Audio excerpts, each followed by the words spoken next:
மாதிரியான இந்த மாதிரி வந்து நடுரோட்டில் இறங்கி போராட வேண்டிய நிலைமை என்ன வந்துருச்சு? இது திமுகவோட ஃபுல்லாக திமுக இருக்காங்க.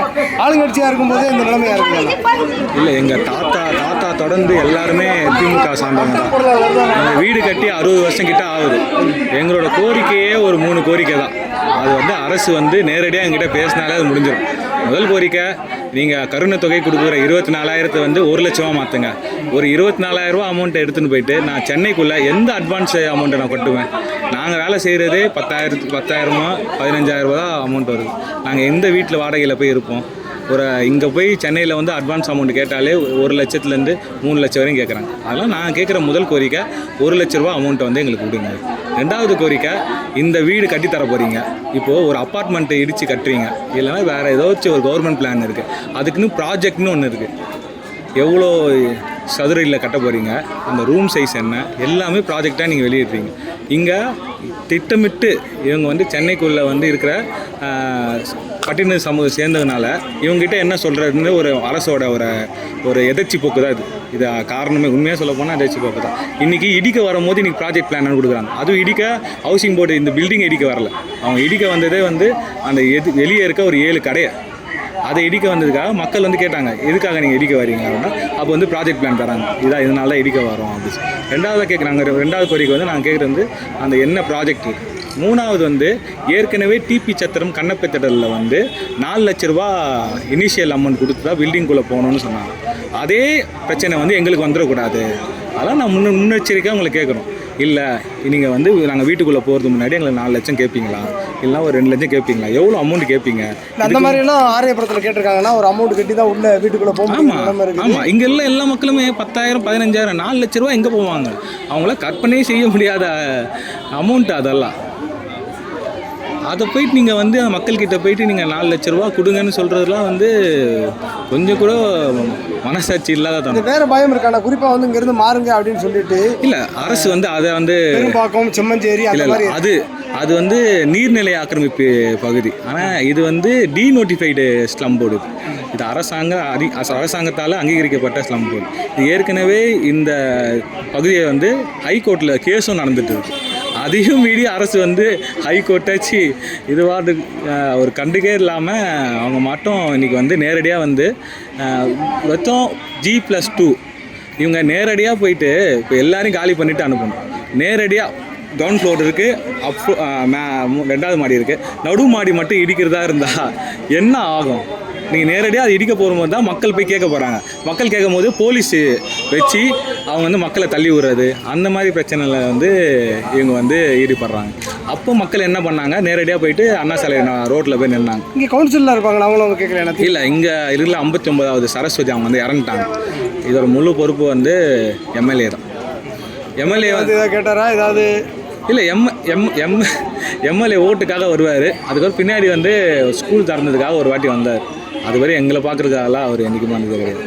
இதுக்கப்புறம் வரமாட்டேன். புதன்கிழமை ஏதாவது சுமூகமாக தீர்வு காண முடியும்னு நினைக்கிறேன். அதுவும் நாங்கள் வந்து இந்த பிரச்சனை ரோட்டில் போய் நின்றதுக்கப்புறம் அவங்க வந்து சொன்னாங்க, நாங்கள் பேச்சுவார்த்தைக்கு அப்புறம் வரோம் அப்படின்னு.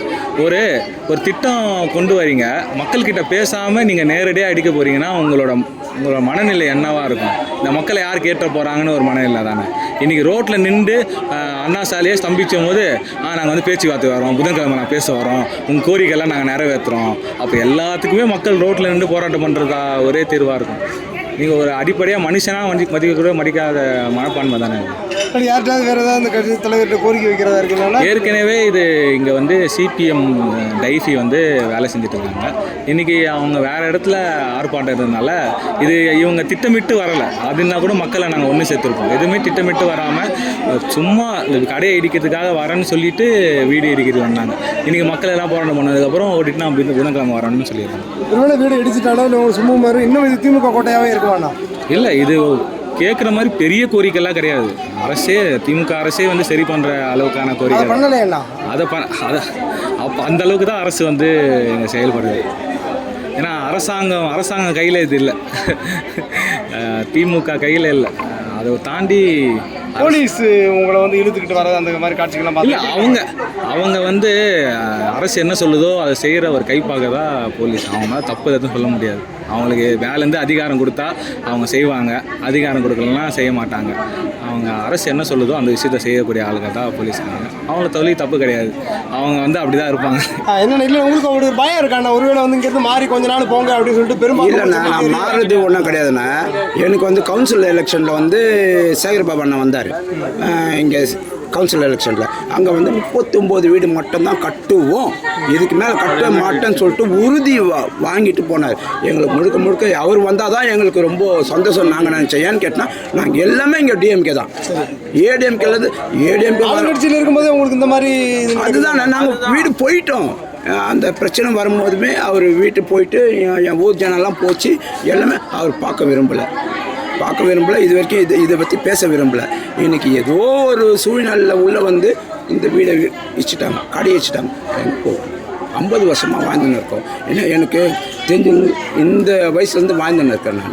நான் என்ன திடீர்னு எங்கே போவேன், எனக்கு ஒன்றுமே கிடையாது. நான் வந்து எஸ்சி. நான் எந்த வீட்டில் வந்து எவ்வளோ வாடகை கொடுத்து நான் எவ்வளோ போவேன், எவ்வளோ வாடகை தெரியுமா? திமுக தான் எஸ்சி எஸ்டி மக்களுக்கான ஒரே பாதுகாவலராகவும் நாங்கள் தான் இருக்கிறோம் அப்படின்னு யாரு வாய் மட்டும்தானே? அதான் சொன்னேன். நான் தான் சொன்னேன், மினிஸ்டர் வந்து எனக்கு ஒரு இங்கே ஸ்டேஜ் போட்டு அவர் சொன்னார் 39 வீடு தான் கட்டுவேன், இதுக்கு மேலே ஒரு வீடு கூட வராதுன்னு சொன்னார். இன்னைக்கு வந்து 69 வீடு வந்துச்சு. இப்போ எவ்வளோ வீடு வருது எனக்கு தெரியாது. 2 பிளாக்கும் சேர்த்து கட்டினாலும் 100 வீடு ஆகிடும், அவ்வளோதான். ஆமாம், அந்த வீடு வந்து சரி கட்டுட்டோம், எனக்கு ஒன்றும் பிரச்சனை இல்லை. என்னோட வாழ்வாதாரம் என் மக்கள் எல்லாம் ஒரே சொந்தம் தான், அது கட்டுட்டோம். ஆனால் நீ ஏன் எக்ஸ்ட்ரா வீடு கட்டுற எனக்கு தெரியல. ஆம்புலன்ஸு இங்கே பார்த்தீங்கன்னா இந்த சந்துலலாம் ஆம்புலன்ஸ் போகிறதுக்கு வழியே கிடையாது. ஒவ்வொரு சந்து பார்த்தீங்கன்னா அங்கேருந்து இது தூக்கின்னு தான் வரணும். இதுக்கு எதுக்கு ஆம்புலன்ஸ்? இதோ வந்து ஆம்புலன்ஸு லிஃப்ட்டு எதுக்கு? எங்களுக்கு லிஃப்ட்டு வேண்டாம், எல்லாத்தையும் சேர்த்து கூட கட்டி கொடுங்க. அதை பற்றி எனக்கு சந்தோஷம்தான். இவர் அண்ணன் ஏன் வந்து 39 வீடு கட்டித்தரேன்னு சொல்லிட்டு இப்படி மாறினாலும் எனக்கு தெரியல. அது ஓட்டு கேட்க வரும்போது இதெல்லாம் ஆனால் அப்படி இல்லைண்ணா, நான் கேட்க